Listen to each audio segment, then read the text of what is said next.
வணக்கம் நண்பர்களே. இந்த வீடியோவில் நம்ம பார்க்க போகிறது பரிதிமாற் கலைஞர். பரிதிமாற் கலைஞரின் இயற்பெயர் சூரியநாராயண சாஸ்திரி ஆகும். இவர் மதுரையை அடுத்த விளாச்சேரி என்னும் சிற்றூரில் கோவிந்த சிவனார் லட்சுமி அம்மாள் இணையரின் 3வது மகனாக 1870ஆம் ஆண்டு ஜூலை திங்களில் பிறந்தவர்.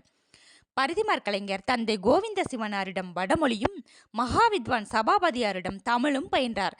சென்னை கிறிஸ்துவ கல்லூரியில் இளங்கலை பயின்றார்.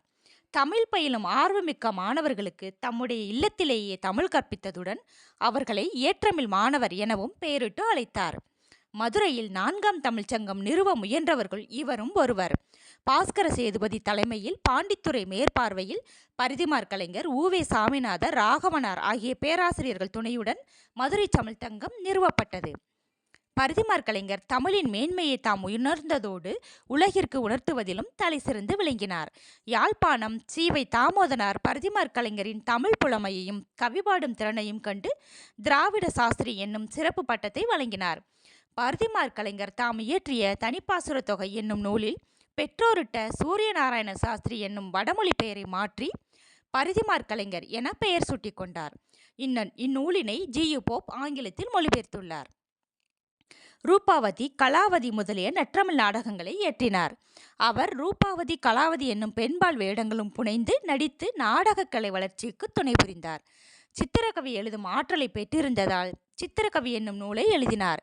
குமரகுருபரின் நீதிநெறி விளக்கத்தின் 51 பாடல்களுக்கு உரை எழுதி உரையாசிரியராகவும் விளங்கினார்.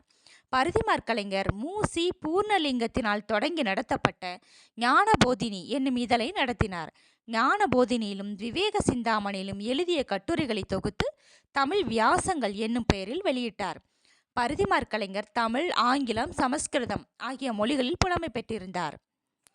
பரிதிமாற் கலைஞர் மதுரை தமிழ்ச்சங்க இதழான செந்தமிழில் அவருடைய உயர்தனி செம்மொழி என்னும் கட்டுரை வெளியிடப்பட்டது. தமிழ் உள்ளம் கொண்டு அயராது தமிழ் தொண்டாற்றிய பரிதிமாற் கலைஞர் தமது 33ஆம் அகவையில் 1903ஆம் ஆண்டு இயற்கை எய்தினார். நடுவண் அரசு பரிதிமாற் கலைஞருக்கு அஞ்சல் தலை வெளியிட்டு சிறப்பு சேர்த்துள்ளது. நண்பர்களை, வீடியோ பிடிச்சவங்க வீடியோக்கு லைக் பண்ணுங்கள், சப்ஸ்கிரைப் பண்ணுங்கள், உங்களோட ஃப்ரெண்ட்ஸுக்கு ஷேர் பண்ணுங்கள். நன்றி, வணக்கம்.